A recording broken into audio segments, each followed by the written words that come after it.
నాయకులు కంప వినోద్ గారు ఉన్నారు. సో ముందు కరాటే కళ్యాణి గారితో మాట్లాడేటువంటి ప్రయత్నం చేద్దాం. కళ్యాణి గారు నమస్కారం అండి. నమస్తే అండి. కళ్యాణి గారు, ఈ అల్లు అర్జున్ అరెస్ట్ ని తర్వాత ఈ జరిగినటువంటి పూర్తి ఘటన ఏ విధంగా చూస్తున్నారు? సినిమా ఇండస్ట్రీ కావచ్చు, మీరు కావచ్చు పర్సనల్ గా.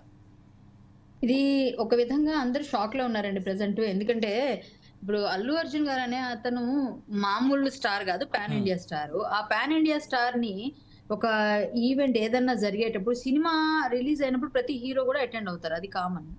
అది సంధ్యా థియేటర్ వాళ్ళు ఎక్కడైతే ఉందో వాళ్ళు తీసుకోవాల్సిన మొత్తం ఏవైతే వాళ్ళు అంటే మనం ఏ విధంగా అయినా సరే మనం సెక్యూరిటీ కల్పించాలా, లేకపోతే ఏ విధమైన అతను వస్తే ఎలా ఉంటుంది, తొక్కిసలాట ఎలా అవుతుంది, ఏ విధంగా జరగవచ్చు అన్నది వీళ్ళు ఊహించి ముందే అతనుకున్న క్రేజ్ని బట్టి, సినిమాకున్న క్రేజ్ని బట్టి వాళ్ళు ఇన్ఫార్మ్ చేయాలి, వాళ్ళు పోలీసు యంత్రాంగానికి చెప్పాలి, అక్కడ ఉన్న వాళ్ళందరినీ బౌన్సర్స్ ని ప్రతిదీ వాళ్ళు చూసుకోవాల్సిన విషయం. సో ఆయన గురించి ఏదో సెక్షన్స్ పెట్టి ఇండైరెక్ట్ గా డైరెక్ట్ గా ఒక చావుకు కారణమయ్యారు అనే విధంగా అతన్ని అరెస్ట్ చేయడం అనేది ఇది చాలా ఖండిస్తున్న విషయం మేమందరం. ఎందుకంటే ఆయన హీరోని అంతమంది ఆదరిస్తారు, ప్రతి ఒక్కరు వచ్చి ఆయన కలవాలనుకుంటారు, లేకపోతే ఆయన చూడాలనుకుంటారు.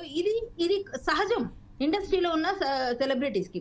అలాంటి సమయంలో వాళ్ళు థియేటర్ యాజమాన్యం అయితే ఎవరైతే ఉన్నారో వాళ్ళు బాధ్యత వహించాలి తప్ప అల్లు అర్జున్ గారి మీద ఇంత కక్షపూరితంగా చేస్తున్నారా, లేకపోతే ఏ విధంగా చేస్తున్నారా అనేది అర్థం కావట్లేదు.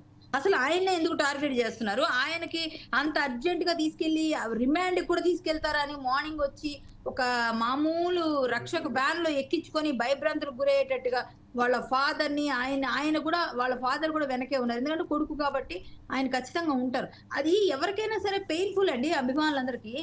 అల్లు అర్జున్ గారు ఏమి అక్కడ చచ్చిపోవాలనే ఆయన వెళ్ళాడు కదండి. ఖచ్చితంగా ఇక్కడ ఒక కారణం అవుతాను చావుకి అని ఆయన వెళ్ళాడు కదా. అక్కడ అనుకుంటాడు ఆయన, అనుకోని హఠాత్ పరిణామం అది. అనుకోని పరిణామాలు చాలా జరుగుతాయి, చాలా వెళ్తున్నప్పుడు చాలా అవుతుంటాయి. దానికి ఆయన్ని బాధ్యుడి చేయడం, ఆయన్ని అరెస్ట్ చేయడం అనేది అయితే నేను ఖండిస్తున్నాను తీవ్రంగా. ఒక మంచి సినిమా బయటకు వచ్చినప్పుడు అభిమానులు అనేవాళ్ళు పిచ్చి పీక్స్ లో ఉంటది వాళ్ళకి, వాళ్ళు ఎవరి మాట వినే పొజిషన్ లో ఉండరు. అది కాకుండా ఆయన కాంపన్సేట్ చేస్తూ 25 lakhs ఎవరైతే బాధితురాలు మృతురాలు ఆమెకి కుటుంబానికి అందజేశాడండి. ఆయన ఎందుకు ఇవ్వాలి? ఆ సంధ్య థియేటర్ ఓనర్ ఇవ్వాలి, వాళ్ళు ఇవ్వాలి. కానీ అభిమానులు కదా అని ముందుంటాడు ఆయన. అలాంటప్పుడు ఆయన డబ్బులు కూడా ఇచ్చాడు కదా. Right, I'll come back to you Kalyani గారు. I'll come back to you. ఎందుకంటే మీరు చెప్పిన దాంట్లో కొన్ని పాయింట్స్ ఉన్నాయి, బట్ దాంతో పాటు ఇంకొన్ని క్వశ్చన్స్ కూడా ఉన్నాయి ఎదురుగా. వాటిని కూడా నేను మిమ్మల్ని అడుగుతాను. దానికంటే ముందు